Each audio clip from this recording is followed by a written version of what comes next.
Ernesto Tenenbaum, estoy muy contento de que estés acá. No, yo también, y además ver uno de los fragmentos televisivos que más me gustan en vivo y en directo, se lo voy a contar a mis nietos alguna vez. A ver, ¿se ve esto? Genial. Ahí tenemos la cabellera, la peluca, diríamos metafóricamente, de Javier Milei. Lo estamos viendo acá atrás también. Milei, una historia del presente, Editorial Planeta, Ernesto Tenenbaum. Vamos a hablar de muchas cosas que están en este libro, que es un gran libro. A mí me gustaría que empieces contando, Ernesto, me gustaría que empieces por lo que me estabas diciendo antes de que salgamos al aire. No, te estaba diciendo que yo me siento orgulloso de ver ese libro porque en algún lugar veo, yo tengo 60 años, supongo que vos sos un poquito más joven. Mucho más joven. Claro, sí, es cierto, mucho más joven. Y cuando lo veo terminado, siento que sigo siendo aquel que era cuando tenía 20 y me empecé a dedicar ¿Quién a eras esto. cuando tenías 20? Ah, un periodista con ganas de contar cosas, con ganas de crecer. Y se ¿Cómo supone, conectaste vos con el periodismo? si vos me decís cómo conecté, yo estudié Porque vos dos sos años, psicólogo. yo estudié 2 años de economía, estudié Ah, psicología, me recibí de psicólogo, pero creo que me dediqué... en La Plata.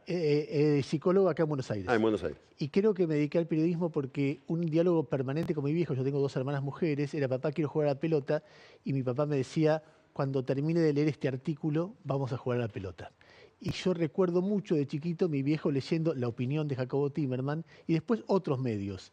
Y eso era un material, entonces tal vez para que mi viejo me lea, en lugar de jugar al fútbol, yo me dediqué al periodismo. Pero, a ver, es una mirada muy psicológica, pero seguro que la influencia de lo que se da en mi casa tuvo mucho que ver, claro que sí. Y este libro, vamos a contarle a los que nos están mirando y que seguramente lo van a leer, porque es muy interesante, tiene una tonelada de trabajo detrás. Es decir, te ha tomado mucho tiempo escribir esto. Mira, me tomó 1 año y pico, pero de dedicación. No, pero hablo del trabajo que está detrás de la escritura. Bueno, lo que pasa es que cuando vos estás en todas esas... a ver, tu libro es un libro de 40 años de laburo, que de repente tiene un trabajo concreto en 1 año y medio, 2 años, que vas construyendo el libro concreto, pero vos ves de atrás historias desde análisis político, análisis histórico, chismes, enjuagues, que es tu vida.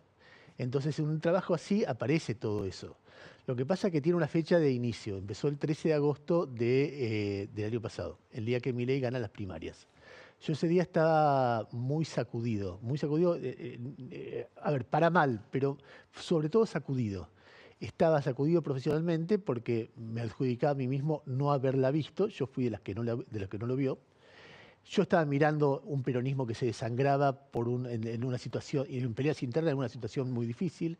Estaba mirando cómo definía la interna la fuerza que estaba por tomar el poder. Estaba mirando una pandemia, estaba mirando, como siempre, la economía del país, y había uno al costado que gritaba. Cada tanto lo miraba, pero no es que lo miraba con el detenimiento que merecía alguien que estaba por ser presidente. Y eso por un lado, la frustración profesional de no haberle dedicado el tiempo que merecía cuando llegó. Segundo, una lejanía con la sociedad argentina. Yo decía, bueno, yo era los que presumía, bueno, la Argentina tendrá 1000 problemas, pero no tiene un Bolsonaro. La Argentina tendrá 1000 problemas, pero no tiene un Trump, o no tiene a Giorgia Meloni. Tenemos una democracia que está ahí entre centro derecha y centro izquierda buscando su camino. Y de repente apareció alguien con una ruptura, con un mensaje de ruptura más fuerte que Trump, que Bolsonaro, y con valores que eran muy lejanos a los míos, tanto que yo decía, no puede ser que la sociedad vote esto. Y entonces yo creo que a esta altura hay una sola razón para escribir un libro. Es tanto el lío en el que te mete que solo lo escribís si no podés no escribirlo, si es inevitable.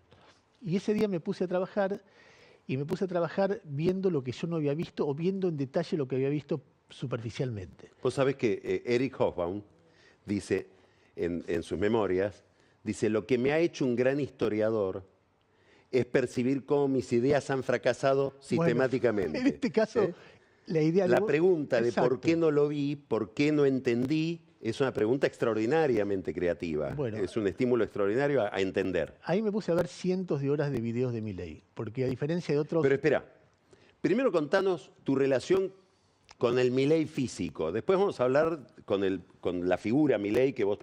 Pero hay una relación tuya con Milei. Sí, hay una relación ¿Cómo nace? que nace yo buscando reportajes. ya buscando cómo entrevistar y conocer al personaje que empieza emergente. Que además medía, con lo cual lo hacía más atractivo. ¿Cuándo fue eso? Y eso debe haber sido en el 2020, sobre el final de la pandemia, más en el 2021 y más aún en el 2022. Yo cuento ahí algunos reportajes, algunos diálogos con él. 2021 es cuando él ya le va muy bien en la elección de diputados. Antes, en Claro, la carrera antes, hacia eso en la y campaña. posteriormente. Sí. Hay un reportaje que la gente recordará que es mío, porque es el reportaje donde él habla de habilita de alguna manera que en algún momento se legitime o se legalice la venta, la compra y venta de Sí. niños. Ese reportaje fue mío.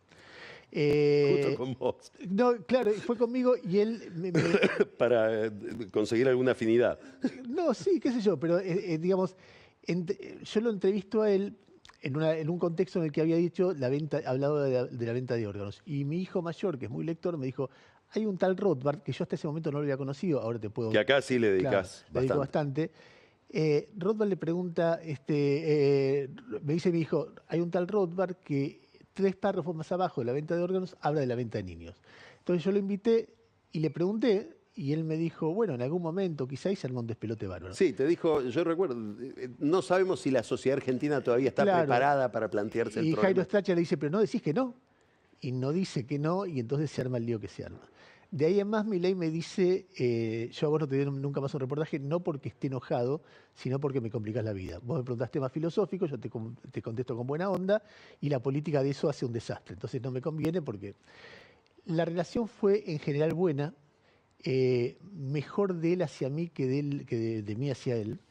Él escribe en un libro que se llama El Camino del Libertario, sin contármelo antes, lo descubro yo cuando estoy trabajando eso, le hace una lista de agradecimiento a un montón de periodistas a los que solo nombra. El último soy yo y le agrega una línea al final que dice un hombre que está en las antípodas de mi pensamiento, pero siempre pregunta con profundidad y con conocimiento.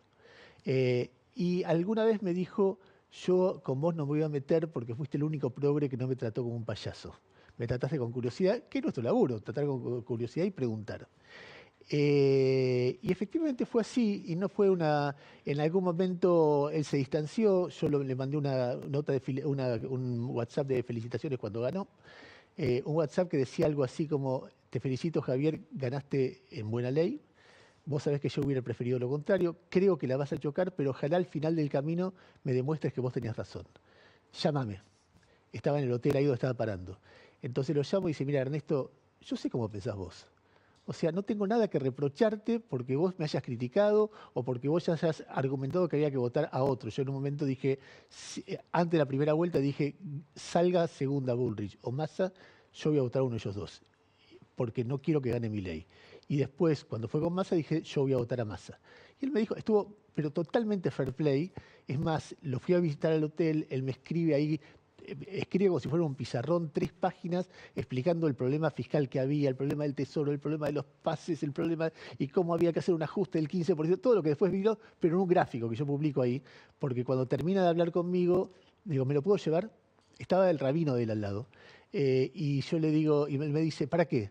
No, estoy escribiendo un libro que voy a publicar en 6 meses, para eso sí.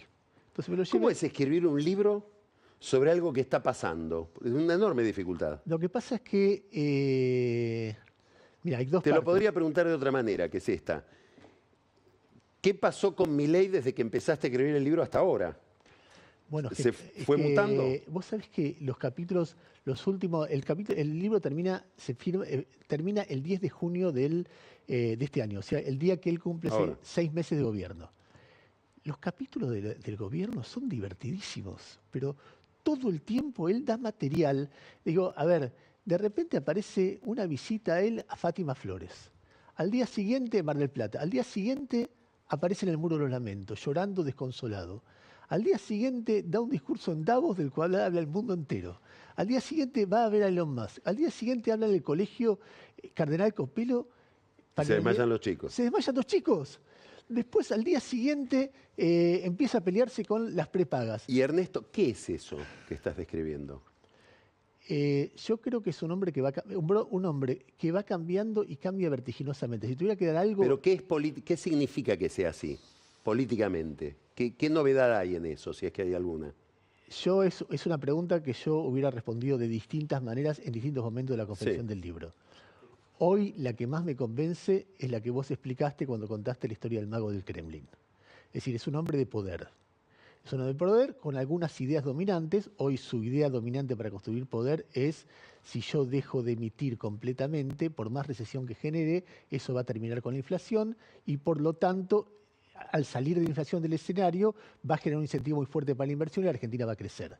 Esa idea es una idea dominante que él, después hay mil instrumentos con los cuales él cambia todo esto, que un día te habla de dolarización, otro día te habla de competencia de monedas, otro día te habla de dolarización endógena y todas esas cosas que dice, pero la que está en el fondo, la idea que hasta ahora, hay que ver cómo sigue, no ha cambiado es esa. En el medio, él puede decir, nunca hay que terminar el mercado porque cada vez que interviene terminamos en el comunismo. Y 10 días después, no sé, pegarle con todas las prepagas o pegarle con todo el Banco Macro porque No, hace algo... cuida como una joya el régimen de Tierra del Fuego. Bueno, o el RIGI, que es una forma de decidir a quién beneficia y a quién perjudica. Sí, que lo decide el gobierno, Claro. a quién le da y a quién no. O sea, intervenir en el mercado de una manera directa. O sea, hay mil hechos de pragmatismo. Creo que en el fondo él va construyendo de una manera realmente admirable y fascinante, de la nada, un proyecto de poder. Te juro, hay cosas que vos ves. El libro empieza un día que él va a un programa de televisión de Alejandro Fantino. Contá eso, vos lo contás muy bien en el libro, y creo que ahí hay también alguna fascinación tuya, profesional, de ver que este es un personaje surgido del ambiente donde uno está, donde uno trabaja. Pero totalmente. A ver, él va un día, 26 de julio del 2016. Sí. Va al programa de Alejandro Fantino, Animales Sueltos. De memoria te digo, está Eduardo Feynman, está Ismael Bermúdez, está Tato Young y creo que está Eddie Zunino. Y Fantino lo presenta bárbaro, porque ya habían hablado antes y sabía que Milei odiaba a Keynes. Entonces Fantino dice, acá está un economista que se llama Javier Milei, que, bueno, yo voy a distintos terapeutas, y uno me dice hacer gestáltica, otro me dice hacer psicoanalista. Acá vino Kicillof y me regó este libro. Le pido al director de que enfoque la cara de este señor, primer plano de Milei. Y le vuelvo a mostrar, este libro es un libro de Keynes, teoría general. Se lo nombraba a propósito. Claro, y entonces Milei le había llevado sus libros de regalo y le dice, ¿por qué mezclás mis libros con esa basura? Y empieza a gritar contra Keynes. Y claro, y después empieza a hablar y explicar por qué Keynes es una basura, un tema rarísimo para la televisión. Y claro, Fantino lo deja andar, porque alguien le está diciendo, déjalo porque está subiendo el número. Y entonces Ismael Bermúdez en un momento le dice, mirá, vos podés estar en desacuerdo con Keynes o no, una discusión teórica marciana, pero no podés decir que es una basura. Te lo demuestro porque yo lo leí, nadie acá en la Argentina lo leyó, es una porquería, es una... Bueno, termina ese programa y Fantino le dice... Vení mañana. Sos trending topic. El país entero está hablando de vos. Él se sonríe, tímido, y dice, es el error tipo 2, creo. Sí, O es sea, el error tipo 2. yo soy muy aburrido, estudié matemática, estudié economía, y mirá cómo me va. Hice todo para que me vaya mal y me va bien. Al día siguiente, bueno, ¿qué cuenta Fantino de ese episodio?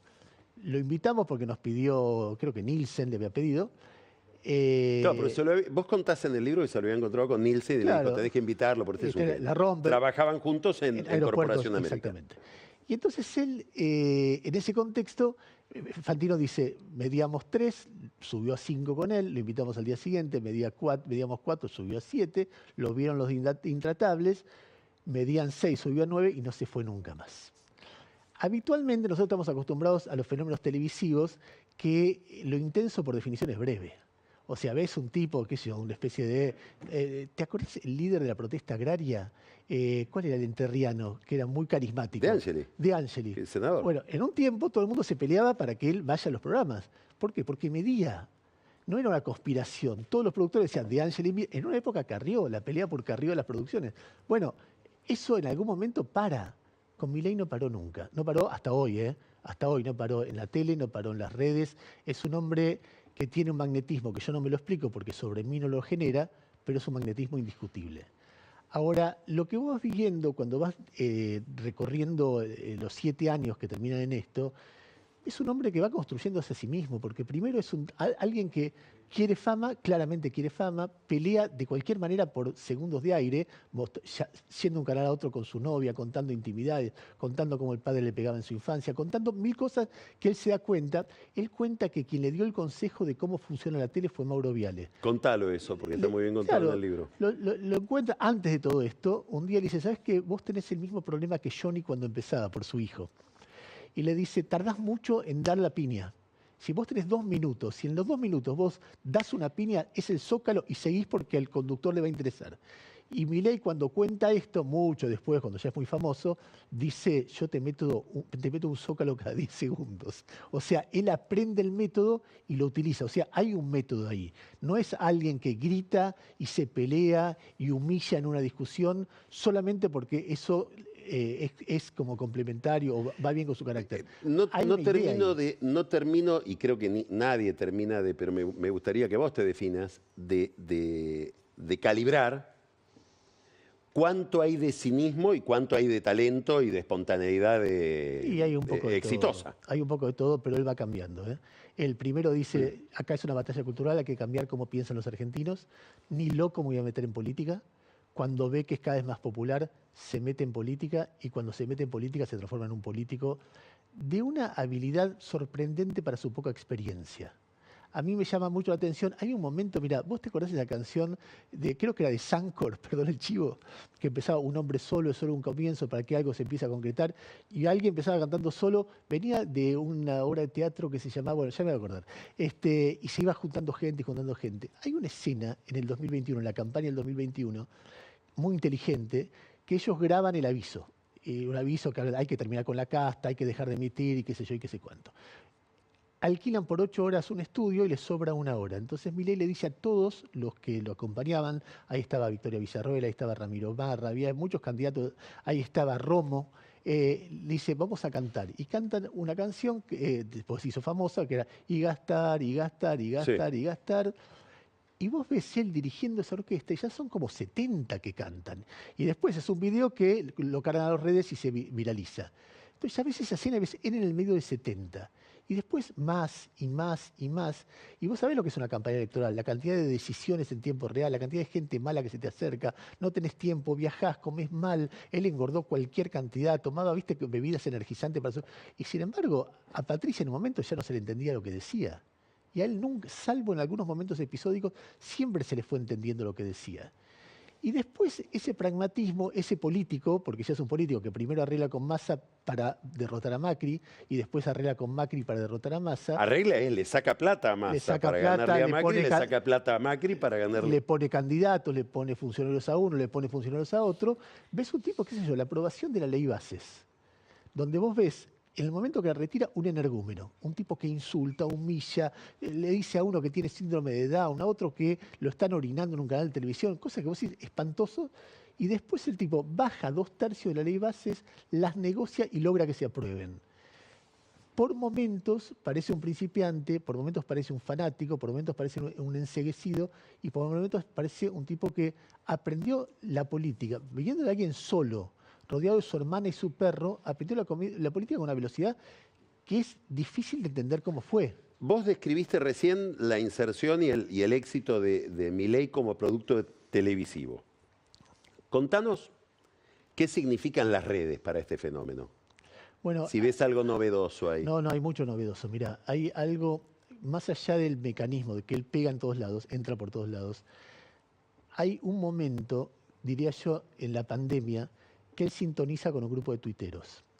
Que a mí, a ver, cuando veo retrospectivamente todo lo que pasó, veo muchas cosas que yo no vi.